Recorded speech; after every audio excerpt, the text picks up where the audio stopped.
नमस्कार जय Jagannath mama's kitchen को आपण मानक स्वागत। फ्रेंड्स मु आज नहीं आसी कैप्सिकम रो एक नुआ रेसिपी। यही रेसिपी थरे कले घरे बारंबार डिमांड करिवे यही रेसिपी करिबा पई। ताहले आसंतु प्रस्तुत करिबा यही रेसिपीटी। प्रथमे गैस रे पैन बसनबा। पैन बसे सेथिरे किछि बादाम दे देबा।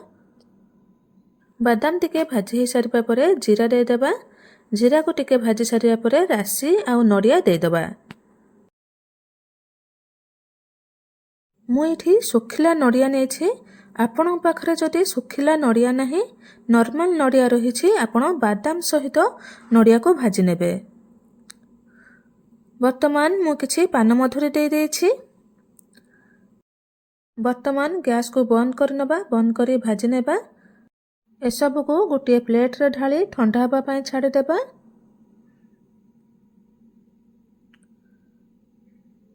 वर्तमान मु एठी 3टी कैप्सिकम नै जायछि। कैप्सिकम को धोई भलो भाबरे पुछि नेछि। वर्तमान कैप्सिकम को काटि नेबा।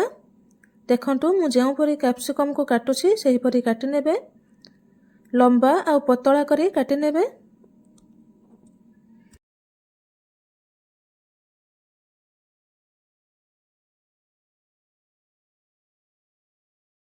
देखंतु एठी मु सब कैप्सिकम को काटि नेछि लंबा और पतला करे।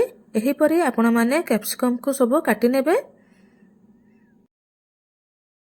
वर्तमान आमे मसला को ग्राइंड करि नबा जहा कि आमे आगरो भाजी की रखिथिलु। एठी गुटे कथा को ध्यान देबे नड़िया भाजबा बेले नड़िया रो ऊपर चोपा को भलो भाबरे छड़े नेबे। जहा कि ब्राउन कलर रो पतला चोपा थाए ताहाको आपण भलो भाबरे छड़े नेबे। देखंतु मु एठी नड़िया को ग्राइंड करी आनिछि। दरदरा करी ग्राइंड करिवे। मु भी एठी दरदरा करी ग्राइंड करी आनिछि। देखंतु केते भलो भाबरे ग्राइंड हेछि दरदरा हेई। आपण एही परी दरदरा करी ग्राइंड करिवे। एही मसला को आमे 50% यूज करिबा। आउ किछि मसला आमे स्टोर करी रखिनबा। आपण जे कोनोसी सुखिला भजा करूथिबे सेथिरे एही मसला को यूज करिवे बहुत बढ़िया लागिबो। वर्तमान गोटे पैन बसे सेथिरे किछि सोरिष तेल दे देबा। एही रेसिपीटी सोरिष तेल रे कले बहुत बढ़िया लागिबो। तनु करी कि मु सोरिष तेल रे करिछि। आपण जदि सोरिष तेल खाउ नथिबे ताहले आपण रिफाइंड तेल रे मध्य करि परिबे। मु एठी जीरा सोरिष आउ सुखिला लंका को फुटे नेछि। सोरिष जीरा फुटी सारिबा परे 1 इंच रो अदा को मु छेची सेथिरे देछि। अदा को वर्तमान भाजी नबा। अदा टिके भाजी हे सारिबा परे सेथिरे हमें कैप्सिकम को दे दबा। वर्तमान कैप्सिकम रे स्वाद हिसाब रे लूण दे दबा। हळदी पाउडर दे दबा। भलो भाबरे कैप्सिकम को मिसै नबा।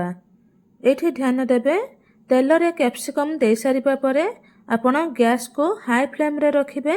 कारण कैप्सिकम रु बहुत पानी बाहरिबो। हाई फ्लेम रे न रखिले बेसी सिझि जिवो। आ गुटिया कथा जम्मा कैप्सिकम को घोड़ाइबे नाही। घोड़ाई देले बेसी सिझि जिवो। तनु करिकि जम्मा कैप्सिकम को घोड़ाइबे नाही। एही परी बारंबार एपट सेपट करी नोट उठिबे कैप्सिकम भलो भाबरे हे जिवो। देखंतु एठी हमरो कैप्सिकम 90% हेई गलानी।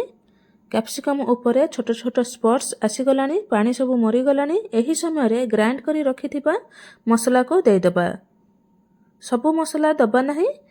ग्राइंड करी रखिथिबा मसला रो 50% दबा। आहु सबु स्टोर करी रखिनबा। आपण एही मसला को सुखिला भजा किंबा चाउमिन ले यूज करि परिबे। देखिबे एहार टेस्ट बहुत बढ़ी जिवो। एही रेसिपीटी रुटी भात सबुथिरे भलो लागिबो। थरे बनै खाइले सप्ताह रे 5 थर बनेया पई इच्छा हेबो। एही रेसिपीटी देखंतु बनांतु निजे खांतु समस्तଙ୍କୁ खुआंतु। रेसिपीटी किपरि लागिला कमेंट रे जणांतु। मु एठी हाफ चम्मच हेबो चिली पाउडर यूज करिछि। आपण चाहिले यूज करिवे नहले स्किप करि परिबे ऑप्शनल रहिछि। ବର୍ତ୍ତମାନ ଆମର ରେସିପିଟି ପ୍ରସ୍ତୁତ ହୋଇଗଲା। ଦେଖନ୍ତୁ କେତେ ବଢ଼ିଆ ଦେଖାଯାଉଛି। ଏହି ରେସିପିଟି ଆପଣଙ୍କୁ ଯଦି ପସନ୍ଦ ଆସିଥାଏ ଲାଇକ୍, ସେୟାର ଆଣ୍ଡ ସବସ୍କ୍ରାଇବ୍ କରିବେ। ରହୁଛି, ଧନ୍ୟବାଦ। ଜୟ ଜଗନ୍ନାଥ। ପୁଣି ଥରେ ଦେଖା ହେବ ଅନ୍ୟ ଏକ ନୂଆ ରେସିପିରେ।